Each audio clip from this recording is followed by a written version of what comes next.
Tonight, New Orleans hums like a live wire. Somewhere under the Smoothie King center lights, Dustin Poirier ties his gloves, inhales the smell of tape and tiger balm, and whispers to himself, "This is the last time I ever feel this." Nobody mistakes Dustin Poirier for a fragile soul, but the final walk idea hit him harder than any southpaw hook.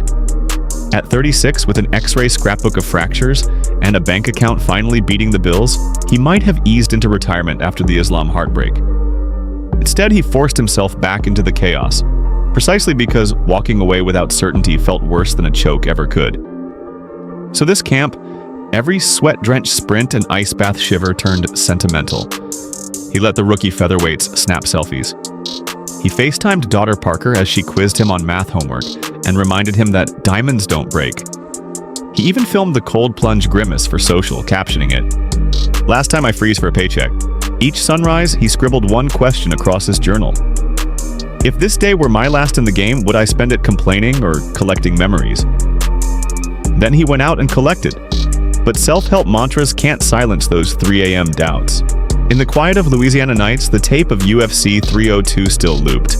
The overcommitted cross, the sweep Islam telegraph, the tap he needed 15 extra seconds to admit was real. Poirier knows the only cure for a regretful exit is a cleaner one, and that's where Max Holloway enters the story.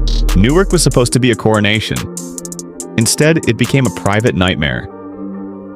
After the arena emptied, Dustin sat alone against a cinder block wall, gloves half-laced staring at nothing. He replayed the finishing sequence until security nudged him toward medical. In the weeks that followed, simple chores felt bizarre. How do you buy milk when questions about your legacy are screaming?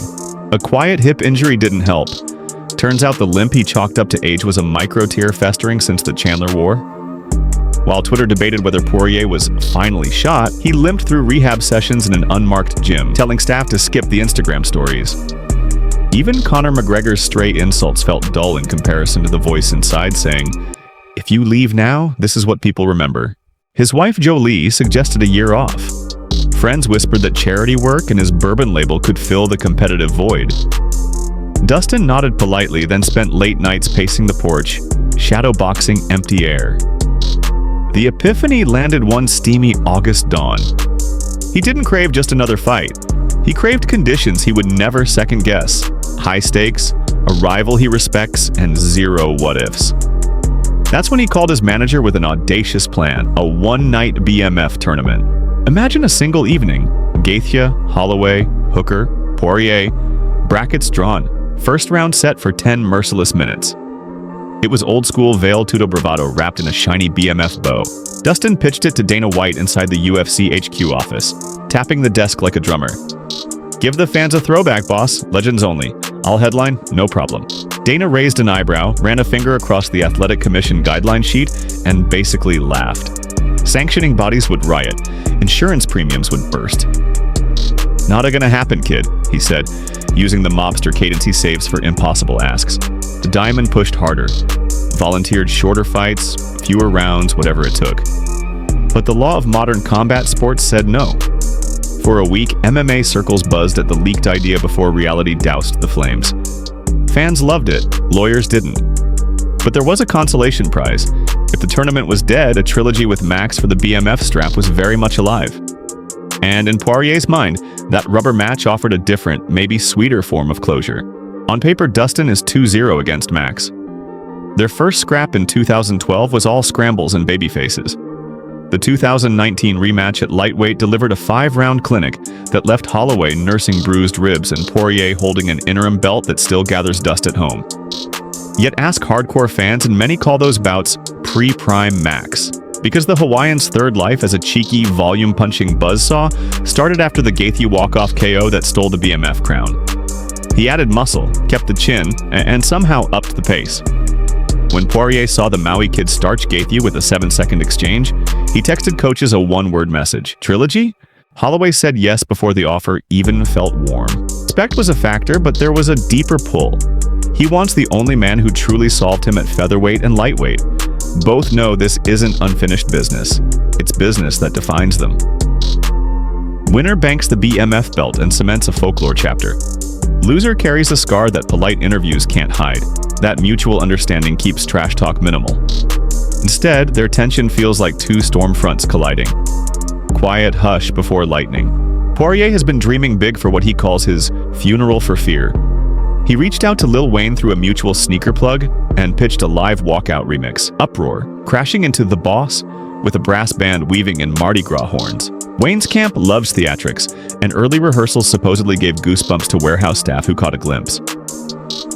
The UFC hasn't staged a New Orleans pay-per-view since 2015. Home state venues wobble when hometown heroes fight, but this one threatens a seismic reading. Poirier's high school wrestling coach bought a block of seats. The Acadiana Roots charity is busing at-risk kids 2 hours just to feel the crowd shake. Meanwhile, Holloway welcomes every decibel. He grew up on Oahu but says Cajun country's rowdiness feels like Waimea Bay in storm season. If Lil Wayne belts lyrics beside Poirier, Max vows to answer with his own sonic weapon. His trademark silent swagger, that half smile that telegraphs, "Let them chant, I'm already surfing the wave." Din Thomas lit a match on ESPN last week. If Poirier wins and hangs him up, bury the BMF title with him. Make it a relic, not a hot potato gimmick. Some agree the belt loses mystique if it keeps hopping owners.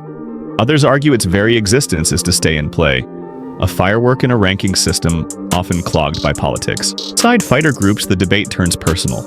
Justin Gaethje jokes he'll steal the belt off Dustin's mantle if it retires. Newcomers like Benoit Saint-Denis believe a rotating BMF strap gives action guys something to chase beyond scorecards.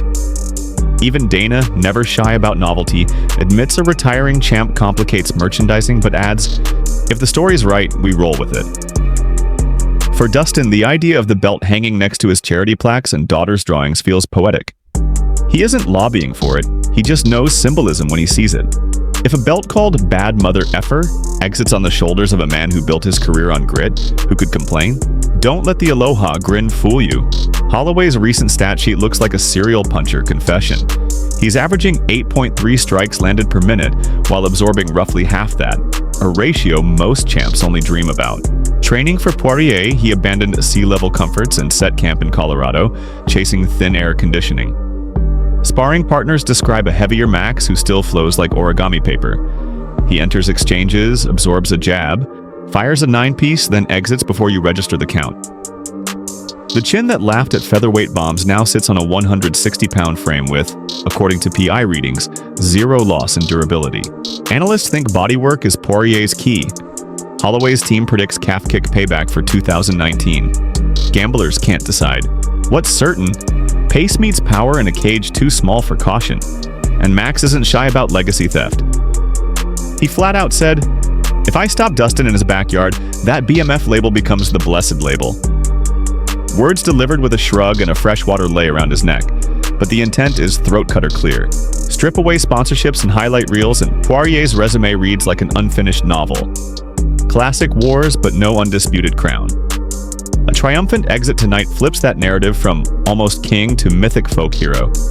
It stamps him as the fighter who fought fire every time fans needed warmth. A loss, though, would sting deeper than any earlier L.